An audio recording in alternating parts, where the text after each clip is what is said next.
let's get cracking, shall we? On my 2025 Dream Pokemon Day. Okay, before we get caught up in all these dreams of what could be and what could just make this year the best year in Pokemon history, let's just start off with the realistic thing, shall we? So, let's start off with more Pokemon TCG Pocket. As someone who's personally gotten into the actual card game the last few months as well, I mean, I'm an OG, guys. I started before Pocket.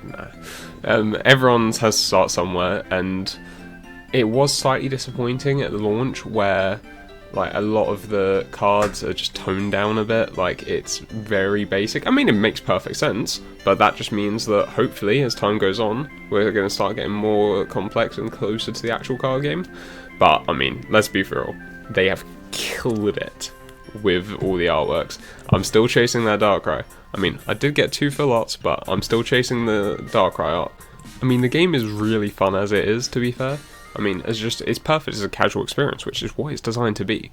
It's just that I, as you can tell, I'm a bit of a nerd, and I like to go all in on things. I mean, the collecting side of the game, I've got no complaint as well, but just, I mean, as someone who's played Marvel Snap, just a little bit more on that gameplay side, and they could be onto the next Pokemon Go, really. So, TCG Pocket has killed it in terms of collecting. It's really fun, and hopefully that'll continue. Just as someone who's played Marvel Snap, I feel like there's a lot of room to do more interesting things in the collectible card game space digitally. Like the random generation things, because I don't know if anyone's played Marvel Snap, but my favourite archetype in that is the Shield Agents, where it literally just allows you to play with cards that aren't in your deck. It's genius. I think realistically we will expect another mini set announcement for Pokemon Day. Hopefully either related to Giratina or Arceus. A lot of people lean towards Arceus because mythical, etc. But I feel like they'll probably save that for its own thing, because like Arceus didn't get its own set in the TC. I mean, that's not true. We won't get nitpicky with when Arceus got set, but I think Giratina is more likely, considering that didn't get an EX either. Diamond, Pearl, Platinum just makes sense. I think the other thing that we could quite realistically see is a Pokemon movie. We haven't got a Pokemon movie in years.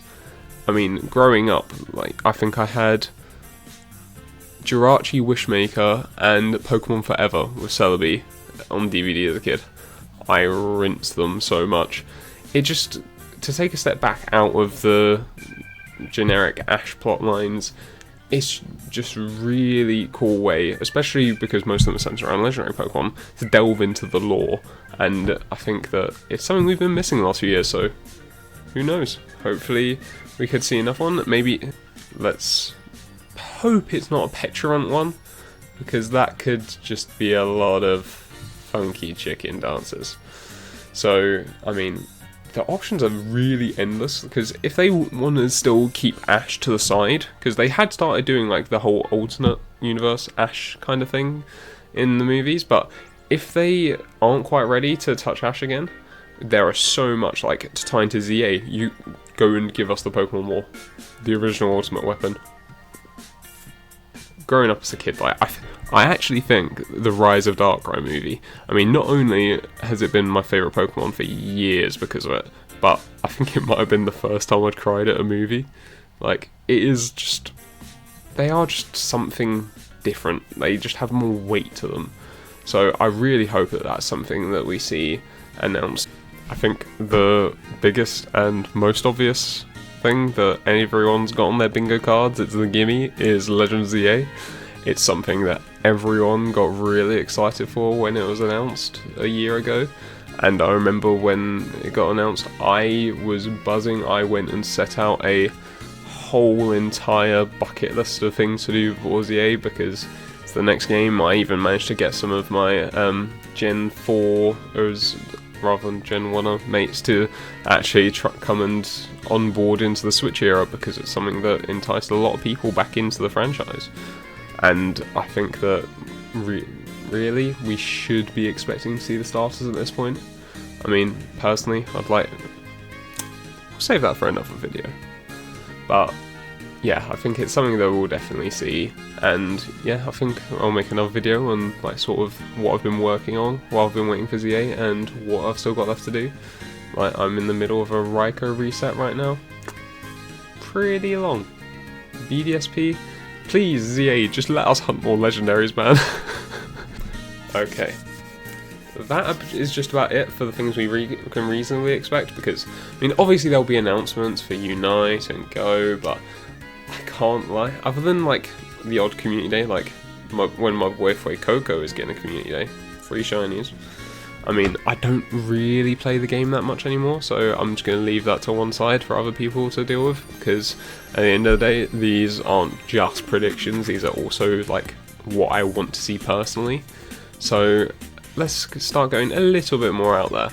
I think that there is still opportunity for us to get more DLC for Scarlet and Violet, because when you think about it, with ZA coming around hopefully this year, we don't actually expect that to become the main title for online play, like competitive, VGC, etc. Whilst I've never been an avid player myself, I think that after 4 or 5 years of the same game, it might get a little bit stale. So I feel like if we got some kind of, even just a patch, it doesn't have to be a DLC, but a patch introducing new megas, or just the new Pokemon, for instance, like Free My Boy, I think it's Furfrou, who still hasn't been in a Switch title, I think there's a few others, just the things like that we expect to see in ZA, if they could actually put that in Scarlet and Violet as well, I feel like would just be a nice fresh addition. Not that I can see Furfrou really dominating the VGC meta, but who knows. I think that it's something that really, this is getting a bit more pie in the sky, even though we're in the intermediary category right now. I would love to see them add something like they did in Crown Tundra, where you can shiny hunt more legendaries, because them all being, I mean, realistically we won't, because in Blueberry Academy we were able to go and meet them all around Paldea, and they were shiny locked there, so I don't think we can get it, but we can dream. We can dream. Like, even just an event distribution where we can get the shiny legendaries from Scarlet and Violet, because I think they genuinely might be some of the best shinies in the entire franchise. Like, that's saying something, but I think it would be just a little bit of fun for a shiny hunter like myself. Okay, next thing that I think is still quite feasible is Black and White remakes, baby. Hell yeah. I mean, we'll ignore the name of my channel for now, and why I might be excited about that. In all seriousness though, I think it is actually on the cards. I mean, they've been starting to get closer and closer in between the remake cycles, and with the addition of other things pointing towards it, like Black Bolt and White Flare, the trademark for, I believe it's the July special set coming out in the TCG. I feel like that could tie into something, and especially if we saw them move to an outsource model for Brilliant Diamond and Shining Pearl.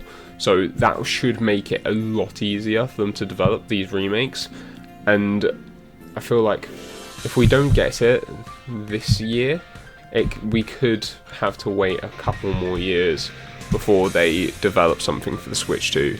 So I feel like it's not now or never, obviously, because it will come around when it comes around, but I feel like the Black and White remakes, again, something to re-entice old fans, and I think it would be the nostalgia trip for myself personally, because they were the first games I really got to see the launch cycle for, because I was born in 2004, so I mean, I was a bit too early for Diamond and Pearl. I mean, I did actually get my first cartridge for Soul Silver, but I was still a kid. I didn't really get the idea by that point. But no, I remember seeing all the trailers for Black and White, and seeing Sky Arrow Bridge for the first time, seeing how they managed to push the graphics on the 2DS. It was incredible. And I still remember, like, seeing Haxorus for the first time. I think there might be a few other Pokemon as well, but the one that really sticks in my brain is like Haxorus and Hydreigon, when they were shown at the end of the trailers, just as a kid, just awesome. And I think that Black and White has one of the strongest dexes, and I feel like most of the hate towards it is just because, oh, it's a Gen 1 ripoff and you weren't able to access those older Pokemon, so it kind of naturally drew unnecessary hate. So again, I think that most fans, especially with the recent support it's had the last couple years, I think Black and White remakes would go down a treat. Okay, so the last thing before we really start dreaming is there's been whispers about this live-action Netflix series going around for the last few years. And I mean, Detective Pikachu was incredible. I mean, don't get me wrong, some of the designs had better be left undesigned, to be honest. But on the whole, they were quite interesting. Seeing this sort of reimagination of this animated franchise in live action, and my boy Ryan Reynolds helming it, it was a fun watch for sure. And I feel like it's definitely something that they could leverage to try and get a new audience. Because I don't know about anyone else, but I speak to people all the time who are like, why would I want to watch that? It's animated. Or like things, even like the masterpieces like Arcane in recent years. Like I've tried recommending that to people, but it's animated. It's for kids. So I feel like live action is definitely something that Pokemon should look to build on and make it for maybe a slight, not a mature audience, but more for family viewers, and try and get the parents involved a bit more. I think, yeah, it's definitely something that there's been whispers for a long time, so I wouldn't be surprised if we got something relating to it for 2025. Now we're at the point where you're going to have to hear me out. Let me cook. Okay, so first off on my list would be a true Pokemon anime. I'm not talking, because whilst Horizons admittedly has made it more serialized, more of a plot that we can actually follow and be intrigued by, a few plot twists, a bit more lore, I like it, I vibe with it, but it's still aimed at a target audience of like 6 to 12 year olds really. I feel like a lot of shows, like for instance the original iteration of Ben 10 started on, I mean, always stayed on Cartoon Network, but you got the original audience, like it was for people like me who were like 5 or 6 at the time, and then it aged with their audience so they could follow it into their teenage years. I feel like that's something we've missed with Pokemon. Like I feel like a proper anime, like imagine Jujutsu Kaisen with Pokemon. Like, okay, maybe pushing it a bit too much there, but there's so many mature stories that we could get from a franchise with such a rich lore as Pokemon. I go back to the movies earlier I mentioned, like Pokemon War, or just following somebody throughout their journey like we did with Ash, except it's a bit more realistic, and I mean they don't try and explain everything every episode, you know, just to try and make it that much more intense. I feel like it could really go somewhere, and I think I'd love to tell it. Like the storytelling improvements in Scarlet and Violet was unbelievable. Like could you even just like not, I don't know how you'd, and just a anime adaptation of the Scarlet and Violet story would be something I'd watch.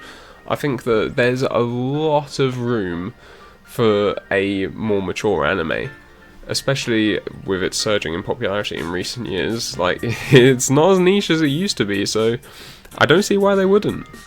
Okay, so I think we've all had enough of the Pokemon Day announcements where we get Pokemon Masters EX or Pokemon Cafe Remix, or how about Pokemon Go again?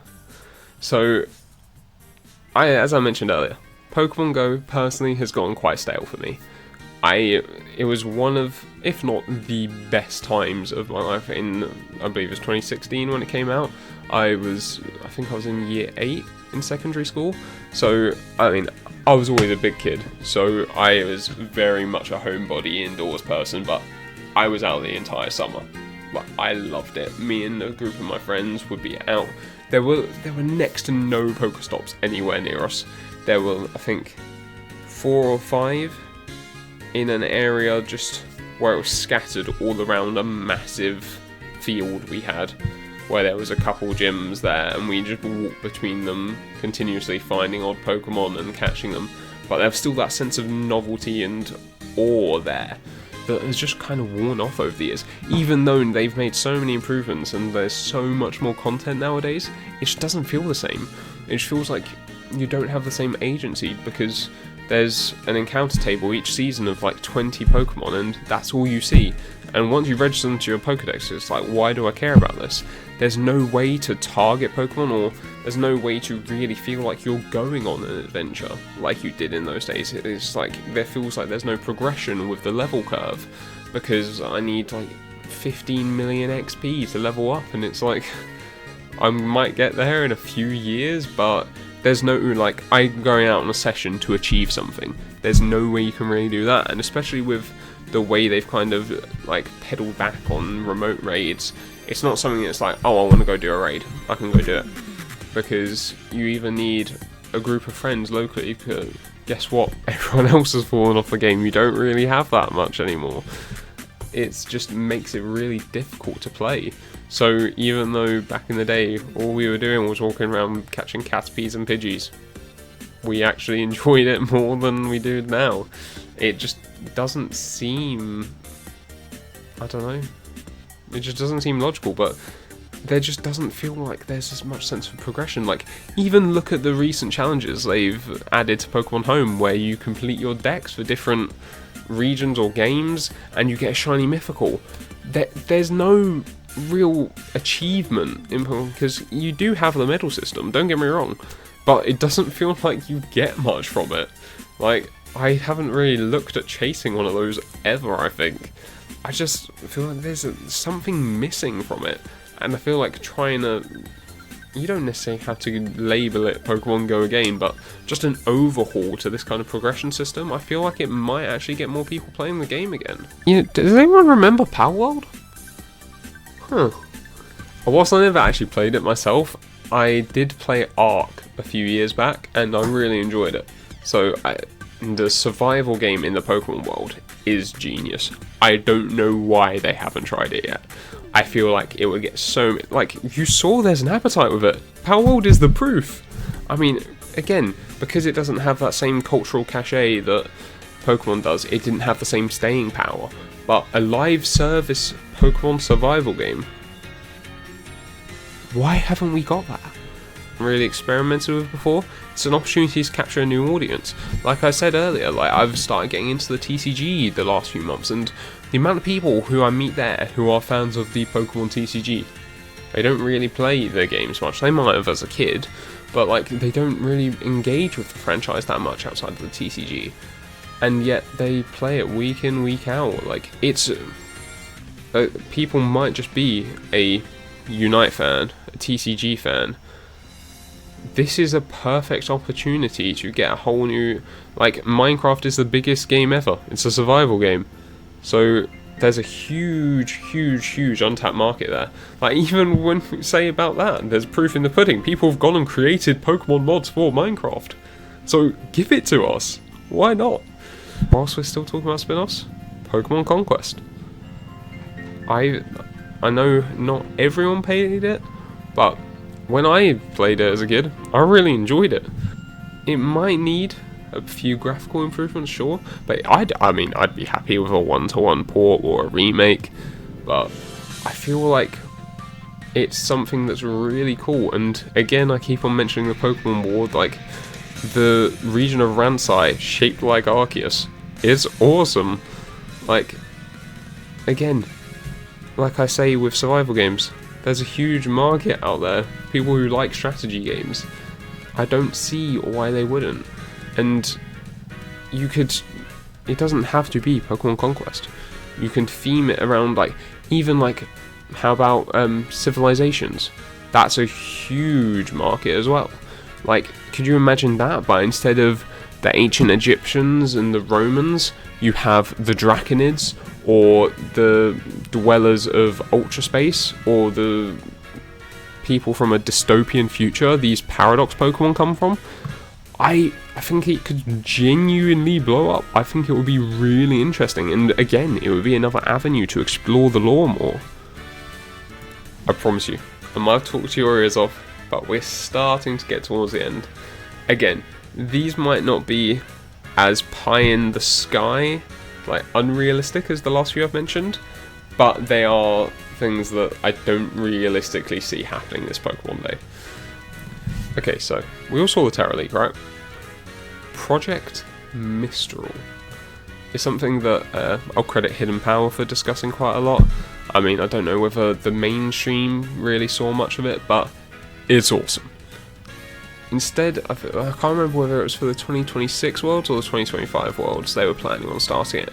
Whereas they wanted the World Championships to, rather than be a celebration of Pokemon like it is now, make the World Championships, the pinnacle of competitive play, and then create either a side event or a separate event called Project Mistral, which is essentially a Pokemon theme park. Who doesn't want that? Like, I remember in 2019, my parents took me to Florida for the first time. Probably the only time. But it's one of the most magical experiences of my life. Like, I want to see Fido nut stands, or I want to see Reggie roller coasters, and Kurt's workshop where you design and create your own Pokeball like they do in Savi's workshop in Galaxy's Edge. It would be incredible. Lastly, we could see it, but I doubt they'd want to take the spotlight away from Legends ZA. How about we got the Gen 10 teaser? I'm not saying we have the game title announced and, oh, coming 2026, winter, whatever. I'm not saying that. I'm just saying a little tease. Like, I remember when they did the same Pokemon Direct where they did the Daybreak update for Legends Arceus, the teaser we got at the end of that for Scarlet and Violet was incredible, because nobody knew what it was, because it wasn't like in your face telling you what everything was. It was just, it looked like Night in the Museum, and then it ended with teasing the starters. Something like that, just to tantalize our taste buds, I would love to see, because Gen 10 is going to be huge, and that is something we'll discuss another day. So, those are all my predictions, dreams, wants. Some realistic, some maybe not. Tell me what you think. Tell me what you want from Pokemon Day. Let me know in the comments, and I'll see you guys next time.